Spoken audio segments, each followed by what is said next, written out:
Mes chers camarades, bonjour. Je vous apporte le salut fraternel du syndicat national unifié des directeurs, instituteurs et professeurs des écoles Force ouvrière et de ses 12 000 adhérents. Notre syndicat se porte bien comme notre fédération se porte bien, ce qu'a dit tout à l'heure Hubert, et nous sommes au combat au quotidien contre la réforme des rythmes scolaires, pour la défense des postes et toute une série d'autres dossiers. Et puis je voudrais adresser nos saluts fraternels, en particulier à nos camarades cheminots et à tous les cheminots qui sont en grève depuis 3 semaines pour le retrait du plan Spinetta, pour la défense de leur statut, contre la privatisation. Leur grève est un enjeu.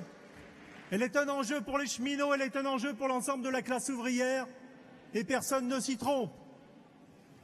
Le gouvernement cherche à les isoler et M. Pépi peut bien chercher à opposer les usagers aux cheminots, il n'y parviendra pas. Les cheminots, les usagers sont tous des salariés, ils sont tous membres de la classe ouvrière, ils sont unis et ils ne laisseront pas faire. Force ouvrière ne laissera pas faire, nous ne laisserons pas les cheminots isolés. Oui, j'ai entendu les cheminots, j'ai entendu les camarades faire une proposition, que la Confédération s'adresse publiquement à toutes les confédérations pour qu'une initiative nationale soit prise rapidement en soutien aux cheminots et que l'ensemble de la classe ouvrière puisse leur apporter leur soutien, et je crois que c'est une bonne solution.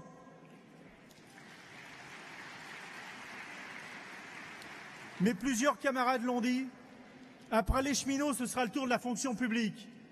Eh bien mes camarades, Christian le disait ce matin, c'est déjà notre tour dans la fonction publique. C'est pas dans 6 mois, c'est pas dans 1 an, c'est tout de suite. Avec Cap 2022 et ses 120 000 suppressions de postes programmées, avec les abandons de mission et avec le document intitulé « Refonder le statut social des agents publics ». Dans ce document, Darmanin et le gouvernement prévoient de supprimer les CAP, de généraliser le retour au contrat contre le statut, de généraliser le salaire au mérite, d'individualiser donc le salaire et de préparer un accompagnement renforcé. Et c'est un accompagnement renforcé vers la sortie, comme c'est déjà prévu dans l'hospitalière où les licenciements de fonctionnaires sont à l'ordre du jour. C'est donc l'individualisation, l'atomisation des relations au travail, c'est la remise en cause des droits collectifs, c'est la logique de la loi El Khomri, c'est la logique des ordonnances, c'est la même logique et nous n'en voulons pas. Mais comme à la SNCF, il n'y a aucune marge de manœuvre, il n'y a aucune négociation. Les organisations syndicales devraient se soumettre, devraient renoncer à leur mandat, devraient renoncer à défendre les intérêts de leur mandat, de leurs syndiqués, des salariés, et accepter ce que prévoit le gouvernement. Comme le dit l'UAFP, les concertations nous placent dans une position de co-construction sur les seuls choix du gouvernement. Ils ont eu raison de quitter la réunion du 4 avril, ils ont eu raison d'y opposer nos revendications. C'est la place de Force ouvrière, c'est la marque de notre indépendance.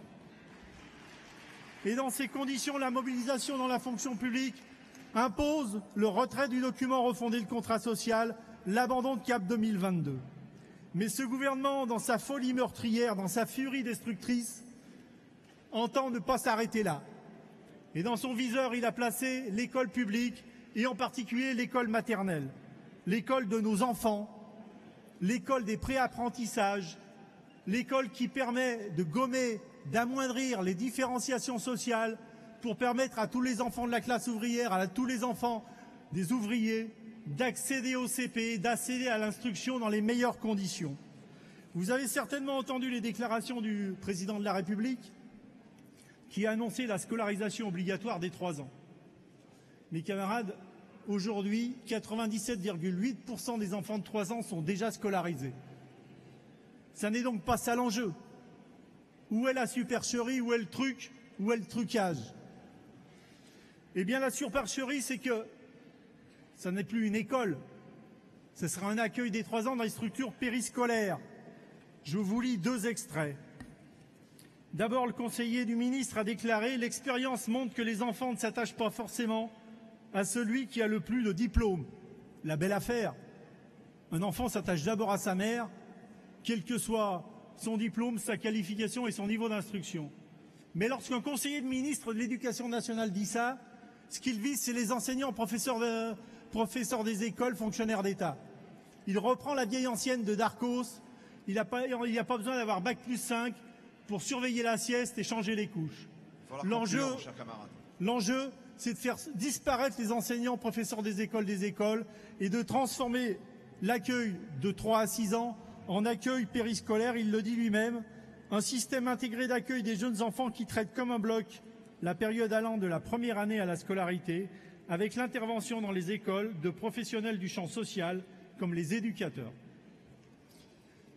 L'objectif est donc clair, liquider la maternelle, après avoir liquidé le bac, après avoir mené l'offensive contre les diplômes nationaux, contre l'école publique en général. Mes camarades, personne ne peut accepter, personne ne peut laisser faire, l'enjeu est immense.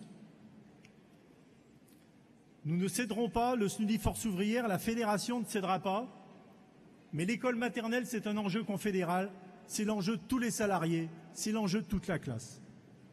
Alors nous proposons, avec la fédération, l'organisation d'une conférence nationale de délégués d'école, avec nos camarades des territoriaux, préparée par des conférences de délégués départementales, sur le principe de la défense de l'école maternelle, sur le principe une classe, un maître, une ATSEM, et que l'école maternelle reste une école et ne devienne pas une structure d'accueil.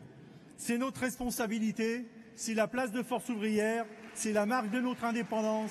Vive le SNUDI Force ouvrière, vive la FNEC FP Force ouvrière, vive la Confédération Force ouvrière, vive l'indépendance.